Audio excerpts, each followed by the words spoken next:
Why, hello there. Thanks so much for clicking. My name is Stephanie, and I'm an alcoholic in recovery. It's been 5 years since I've tasted alcohol, and it's because I've studied the magical program called Alcoholics Anonymous. Here we will go through that book in a big book study, read line by line, and I'll pause to discuss that with you. I'll try to be as inclusive as possible and as atheistic as possible while maintaining spiritual language. So, if that's right for you, let's dig into this big book study of Alcoholics Anonymous where we left off last time. I'm so glad you're here. Thank you so much for spending your time here with me because we are killing time and saving lives because this is so much better than drinking. We're leaving off on page 78 at the bottom. Perhaps we have committed a criminal offense which might land us in jail if it were known to the authorities. We may be short in our accounts and unable to make good. We have already admitted this in confidence to another person, but we are sure we would be imprisoned or lose our job if it were known. Maybe it's only a petty offense, such as padding the expense account. Most of us have done that sort of thing. Maybe we are divorced and have remarried but haven't kept up the alimony to number one. She's indignant about it and has a warrant out for our arrest. That's a common form of trouble too. Although these reparations take innumerable forms, there are some general principles which we find guiding. Reminding ourselves that we have decided to go to any lengths to find a spiritual experience, we ask that we be given strength and direction to do the right thing, no matter what the personal consequences may be. We may lose our position or reputation or face jail, but we are willing, we have to be, we must not shrink at anything. I will pause there and talk about what they're discussing. And what they're talking about here is writing down all your indiscretions, admitting it to somebody, and freeing yourself of that guilt. This is before we apologize or make amends. This is just letting yourself off with a confessional to someone you trust. And they're talking about how you might have some short-term repercussions for that, like losing a job or losing friends. But in the long term, this will help you avoid your relapse of drinking, because any guilt or shame that we carry along with us in this world will end up turning ourselves into self-harm behavior. And for alcoholics, that means drinking. Back to the text. Usually, however, other people are involved. Therefore, we are not to be the hasty and foolish martyr who would needlessly sacrifice others to save himself from the alcoholic pit. A person we know had remarried. Because of resentment and drinking, they had not paid alimony to their first partner. That partner was furious. They went to court and got an order for their arrest. They had commenced the way of life, they had secured a position, and they were getting their head above water. It would have been impressive heroics if they had walked up to the judge and said, "Here I am." We thought this person ought to be willing to do that if necessary, but if they were in jail, they could provide nothing for their family. So we suggested that they write their first wife and partner, admitting their faults and asking forgiveness. They did, and also sent a small amount of money. They told the person they would try to do it in the future. They said they were perfectly willing to go to jail if they insisted. Of course they did not, and the whole situation had long been adjusted. Before taking drastic action which might implicate other people, we secure their consent. If we have obtained permission, have consulted with others, asked our higher power to help, and the drastic step is indicated, we must not shrink. Let's pause there. They're just saying, don't hurt anyone by your amends and your admissions. That's it. Use common sense and compassion towards the people that you have hurt, and be careful as to who you're sharing things with, as to not hurt anyone else. And when they say we must not shrink, they mean you must not shrink in bravery. put your ego aside and grow some humility, which turns and looks like bravery. This brings to mind a story about one of our friends. While drinking, the person accepted a sum of money from a bitterly hated business rival, giving them no receipt for it. They subsequently denied having received the money and used the incident as a basis for discrediting the man. They thus used their own wrongdoing as a means of destroying the reputation of another. In fact, the rival was ruined. They felt that they had done a wrong they could not possibly make right. If they opened that old affair, they were afraid it would destroy the reputation of the partner, disgrace the family, and take away the means of livelihood. What right had we to involve those dependent upon them? How could we possibly make a public statement exonerating the rival? After consulting with the wife and partner, the person came to the conclusion that it was better to take those risks than to stand before the Creator guilty of such ruinous slander. They saw that they had to place the outcome in higher powers' hands, or they would soon start drinking again and all would be lost anyhow. Let's pause there. This is where the atheism comes in. They're saying that even though it might hurt some people to be honest in real life, if you think that the Creator or your higher power or your God is going to frown upon you in the afterlife and therefore cause you to drink, then you should admit the wrongdoings and involve the people and get the mess going. And that's true. If you do truly believe that you will face a Creator if you don't divulge this and make this wrong right on earth, then that's something that you should do, because each person's spiritual journey is different. I'm not here to tell you what to believe. I'm here to tell you to honor what you believe, so that the shame and guilt that does not coalesce with what you believe doesn't pull you down into the depths of despair that drinking wants to make itself useful for. I hope that makes sense. Please comment, like, and share on this video if you can. I always forget to say that. Please share it with somebody who needs some company instead of drinking. Back to the text. The person attended church for the first time in many years, and after the sermon, they quietly got up and made an explanation. The action was met with widespread approval, and today they are one of the most trusted citizens of the town. This all happened years ago. The chances are that we have domestic troubles. Perhaps we are mixed up with people in a fashion we wouldn't care to have been advertised. We doubt if, in this respect, alcoholics are fundamentally much worse than other people. But drinking does complicate sex relations in the home. After a few years with an alcoholic, a wife or partner gets worn out, resentful, and uncommunicative.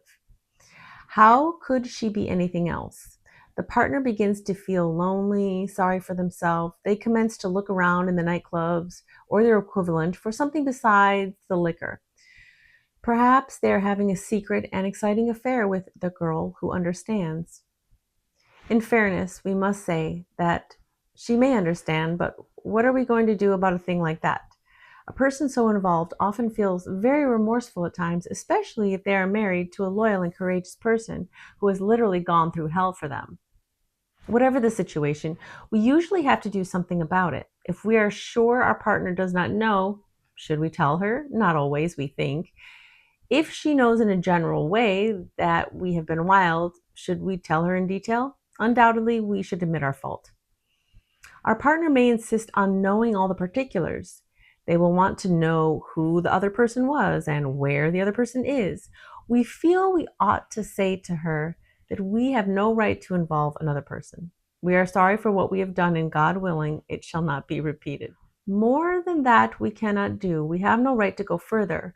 Though there may be justifiable exceptions, and though we wish to lay down no rule of any sort, we have often found this the best course to take. Let's pause there. So basically, this book is a couple of men telling all the other men of what to do when they cheat on their women instead of drinking, or while drinking, or because of drinking, or after drinking. They're saying that if you tell your woman or your partner about your indiscretions and they persist on asking about details, God willing, you won't do it again, and you're supposed to avoid the details and kind of say God willing. That's where the atheist in me has a problem with the religious part of God in the Alcoholics Anonymous program. I'm going to, God willing? Come on. God willing takes the power out of my hands. If I say God willing, I am implying that I am not the driver of my life, that my healing takes permission from a place in this universe. And I discard that. I do not like that. My higher power is not superior to me. It is on equal measure. I'm not in judgment of my higher power. My higher power is just a power. It's more megahertz than I am. It's more gigabytes. It's more terabytes. That is all. It's not a superiority.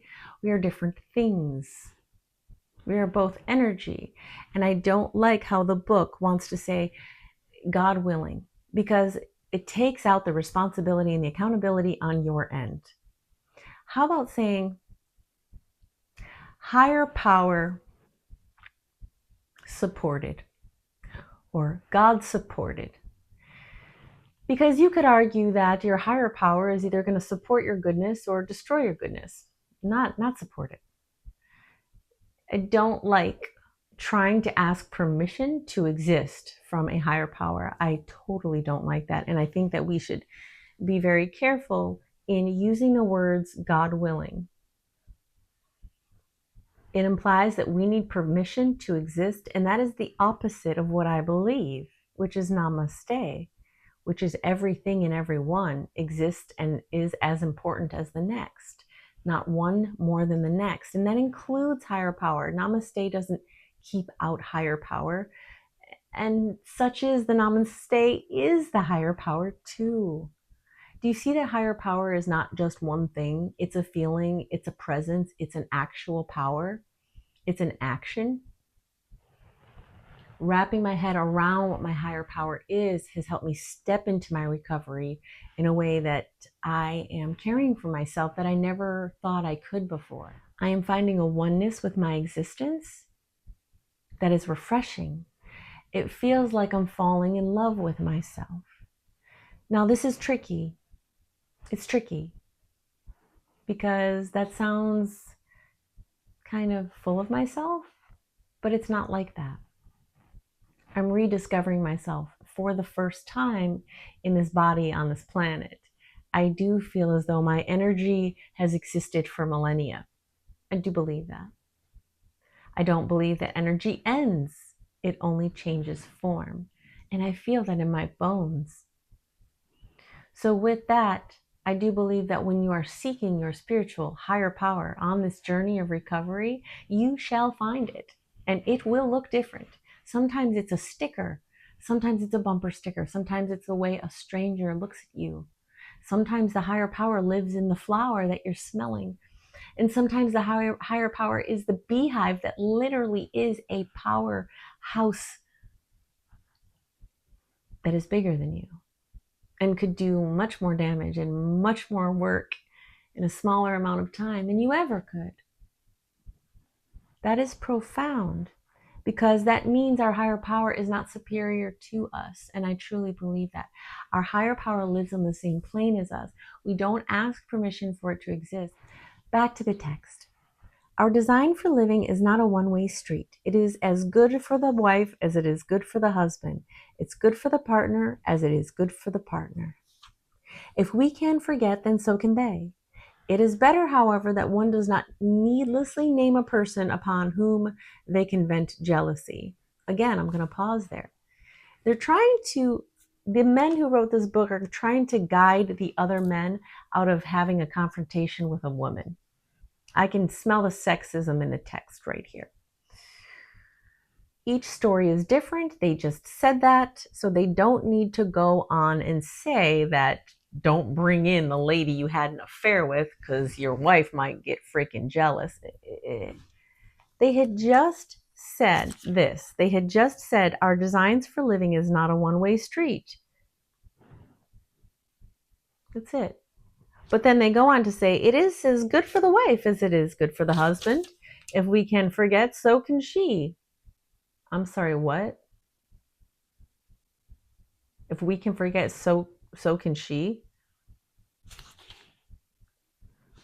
The men who are writing this big book are literally saying that if you, as the offender of the affair, as a drunkard offender, can forget the event, then so can your partner. And it's better, however, that one does not needlessly name a person upon which she can vent jealousy, meaning needlessly name the woman you slept around with. Now, once again, we're going to take what works and leave the rest behind. It is really easy for me here to get upset with this and just throw this book across the room and be like, screw this. Alcoholics Anonymous is not for me. It's so easy to do, but I'm not going to do that because I'll be standing in my own way. I got to read between the lines here. Yeah, this book was written by some sexist men almost 100 years ago, but it really wasn't their fault. I already forgive them for that. It was 100 years ago. They didn't know. I forgive them. And so I'm going to find the goodness in this text that works, that makes sense, that resonates with my soul, and I'm going to use it as a tool to live my life. And I'm going to leave the sexism behind. I'm going to point it out, the patriarchy that's oozing from the pages, but I'm also just going to leave it behind. And I'm not going to ditch the text because of the patriarchy, because that's the patriarchy winning. That's the sexism winning. If I read the sexism in this useful text and I allow that sexism to stop me from continuing to read this useful text and put this text into practice in my life, then I'm letting the sexism win, and that cannot happen. So in order to rise above the patriarchy and rise above the sexism, I'm going to continue to read a book that I know has good tools for living, though it has lots of sexism in it. And I'm going to rise above that sexism, and I'm going to extract the tools I want from this text, and I'm going to turn them around and make my life better. I'm going to put them into practice. And that is what the program of Alcoholics Anonymous is. We're reading here how to live our lives. We have to admit our wrongs. And so now, before I go to bed, I have a 10th step review, and I look at myself for the day and I say, was I being selfish? Is there anything I need to admit to anyone? Was I acting in good of others? In service of others? Is there anything I would change? Some of these are the 10th step questions I ask myself at the end of a day, especially a hard day. And if it's a hard day, I guarantee you there's an apology to be made. And guess what I do in recovery? I immediately make that apology. Sometimes it's words, sometimes it's an action, sometimes it's both. Because apology is amends, is change. We can't just keep saying I'm sorry and doing the same things over and again. We can't keep saying I'm sorry and doing the same things over again. We can't keep saying I'm sorry and doing the same things over again. See how annoying that is? So in conclusion of what we've read today, they basically told us that we have to admit our wrongs. We have to do it in a way that's compassionate and kind towards others so that we're not messing up other people's lives. We also went through some patriarchy where it says, don't tell your lady everything if it's going to make her more mad. But everybody's story is different, and what's important is that you're not carrying shame and guilt all around with you. Because the more shame and guilt we carry, the more reason we have to self-harm. Because it's not going to be one thing that makes us drink again. It's going to be a compounded situation. The thing that will make us relapse is a compounded problem. It's a lack of a support system. That emotional first aid kit, have you been building it? Have you been padding it? Have you been reaching out to people when you have felt lonely? Because these are the contrary actions that we do in the program in order to make change. When you're feeling lonely, you're supposed to do the contrary action. Instead of doom scrolling and going inward, you're supposed to call a friend. I know it feels weird. Who calls people these days? But these are the contrary actions that are going to give you the results that you want. My friend Keith in the UK, he went on his first run in the park and he said it was messy, but he enjoyed it. And I'm so proud. It makes me so happy and excited that just these little bit of changes in your life, these babies can lead us as a group, as a living, breathing organism, as the better than drinking crew towards an ascension to a higher self, towards a better self, towards a better feeling. Every single little self-care thing you do that's not drinking, that's in the spirit of good. If you want to replace God with something, go ahead with good. In the spirit of goodness towards yourself and others, then I promise you, you will feel better. Remember that feelings change. Everything is temporary. I had a hard day the other day, but I reached out, I was honest, I took care of myself, and a new day arose and the sun shone again. And I'm here for you. So please reach out. If you need a friend, you can email me at steadydub@gmail.com. That's STEDYDUB@gmail.com. Follow me on TikTok if you want. My addictions are over there now. Social media is a healthy addiction if it's better than drinking, but make sure you keep it in check. My username is SteadyDub on TikTok. I hope to see you there. It's a little bit more of myself than you'll see here, but it's short form and quick for those people with a short attention. Thank you for joining me for this bedtime big book study. Until next time, no drinking and keep smiling. Thank you for being here. I'm proud of you. Namaste.